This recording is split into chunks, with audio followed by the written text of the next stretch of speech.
ধনবিলাস গড়িয়া মন্দির কমিটি, ত্রিপুরা ক্ষত্রিয় সমাজ এবং ফনবক্সা ক্লাবের উদ্যোগে ২০তম গড়িয়া উৎসব এবং সাংস্কৃতিক অনুষ্ঠান অনুষ্ঠিত হয় কৈলাসহর মহকুমার চণ্ডীপুর বিধানসভার অধীন ধনবিলাস গড়িয়াহাটিতে।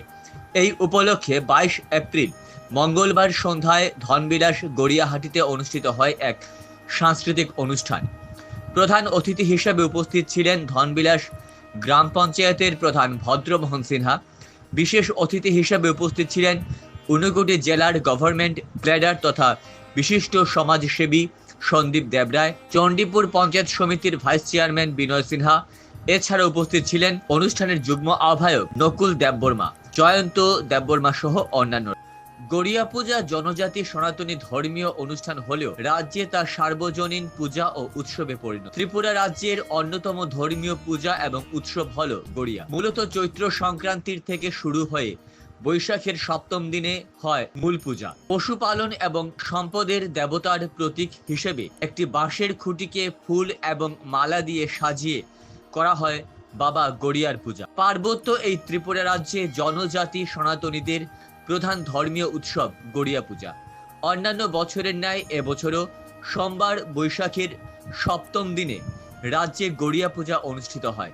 গড়িয়া পূজা মূলত পারিবারিক পূজা হলেও রাজ্যে এখনও তা সার্বজনীন উৎসবে পরিণত। শুধু জনজাতিরাই নয়, অন্যান্য সম্প্রদায়ের ভক্ত প্রাণ জনগণও এই পূজায় সামিল হন।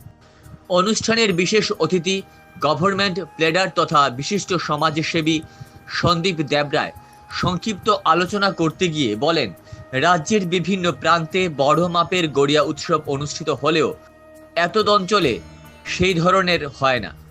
জনজাতি সনাতনীদের প্রধান এই ধর্মীয় উৎসব কৃষ্টি সংস্কৃতি ও ঐতিহ্য ধরে রাখার জন্য আগামী দিনে ধনবিলাস গড়িয়াহাটিতে গড়িয়া বাবার কৃপায় এই উৎসব যেন আরও বড় মাপের করা যায়, তার জন্য তিনি তৎপর থাকবেন। গত বছর বাবা গড়িয়ার পূজায় উপস্থিত থাকলেও এবছর বিশেষ ব্যস্ততার কারণে এলাকার বিধায়ক তথা মন্ত্রী টিঙ্কু রায় এই অনুষ্ঠানে অংশগ্রহণ করতে পারেননি। যে মাননীয় এখানের বিধায়ক আমাদের ত্রিপুরা রাজ্যের মাননীয় মন্ত্রী শ্রী টিঙ্কু রায় মহাশয়, উনি থাকলে নিশ্চয়ই এখানে আজ আসতেন। গতবার যে হয়েছিল তখন তিনি উপস্থিত ছিলেন, তো আজ আসতে পারেননি উনি ওখান থেকে একটি ব্যস্ততার কারণে। তো বিভিন্ন জায়গায় ত্রিপুরার আমরা দেখেছি যে গড়িয়া উৎসব খুব বড় মাপের সেখানে উৎসব হচ্ছে।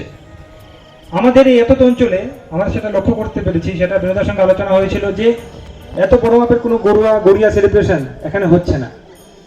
তো আমরা আজ এখানে এসে আমরা সেটা অঙ্গীকারবদ্ধ, যেটা আমার পূর্ববর্তী বক্তা বললেন এখানের যে আমাদের কৃষ্টি সংস্কৃতি ধরে রাখার জন্য আমাদের এই হিন্দু সংস্কৃতিতে যারা এখানে বিশ্বস্ত, যারা এই গড়িয়াহাটের পুজোতে এখানে নিজেকে মনোনীত করেছেন, তাদেরকে আমাদের তরফ থেকে কতটুকু আমরা সহায়তা করতে পারি এবং আগামী দিনে যেন এই যে পুজো কমিটি আমাদের গড়িয়াহাট, এই যে বাজার, এই যে পুণ্য উৎসব, সেটা আগামী দিন গড়িয়া বাবার কৃপায় সেটা কিভাবে আরো বড় মাপের একটি অনুষ্ঠান আমরা আগামী দিনে সেখানে করতে পারি এবং ত্রিপুরাবাসীর জন্য সেটা একটা উদাহরণ হয়ে থাকতে পারে, সেটার জন্য আমরা তৎপর থাকবো।